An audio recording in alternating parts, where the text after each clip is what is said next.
Animation gi ehou asida enkhatlakeba naha singbu masa masagi lotunna leiriba art ki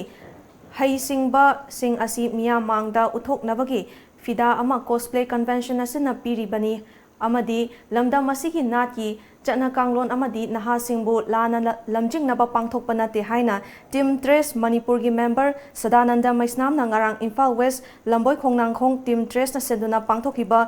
cosplay convention da phongdokhi Panba yai cosplay asi haukiba chahida Japan lamdagi haurakuna ngasidi Asia amadi Western lamdam singda paksana naha singna pamnarakpagi chauna mami tarakli.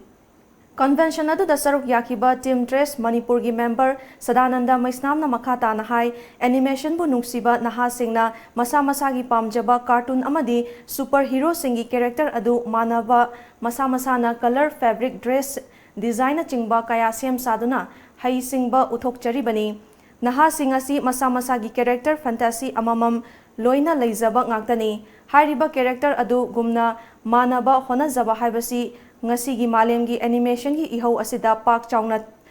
tinba ngamlagani haibagi achoba thazaba thamjai haiki Pangthokhiba cosplay convention adu da saruk yakiba cosplayer singi maikaidagi su masa masagi oiba nungi oiba warol kya phongdokna rakhi ahum subnebako 2017 dagi tawjarakpane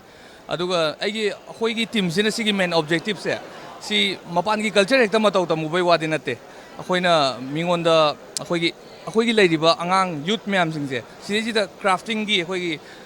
singba saba moina pamjaba character gi dress se moina tv de yengaga semdoi honajara ineba sigi capability je si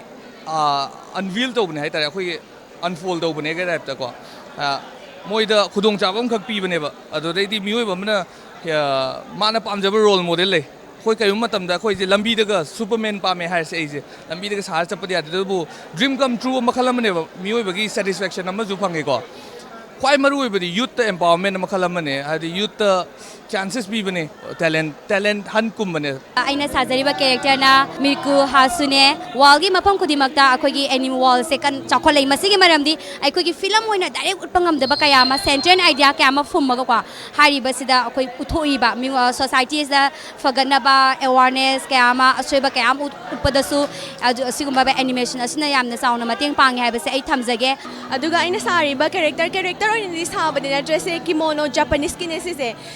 sum haini Japanese ki nupi miyam do sum inspired over ko ina pamjaba ngaujaba adugi si dress aina choose toraga cosplay se da yaubne Manipur sign channel se kaino da si environment se kawai Manipur ji go chapam leite tom leite ai yo especially go kani kita kano do ngau do si tena nu ai aduga ai art sim kano go context stuff go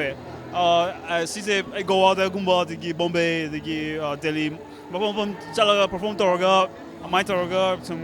Hingba Haitare. High River Convention Asina, Akogi Manipur leiriba animation world da Pamjava, Amadi Saruk Yaningba, Akoi Inkaleba Nahasing Asigi, Achoba, Phida Ama Fanglibani, Moigi, Leiriba, Manungi, hidden talenting, the Puthoknaba, Amadi, Malemgi Mapan Thongda, miyam mamagda Puthokna, my Magi Haising Basi Uthoknahoubagi, Aduma Tanza platform, Achowama Piribani, Haina, Akogi Transstream Makataki Fondoragli, camera person, Telescalona, Podom Jariba, Bisorje, Times of Manipur, Lamboi Khongnangkhong, Imphal West.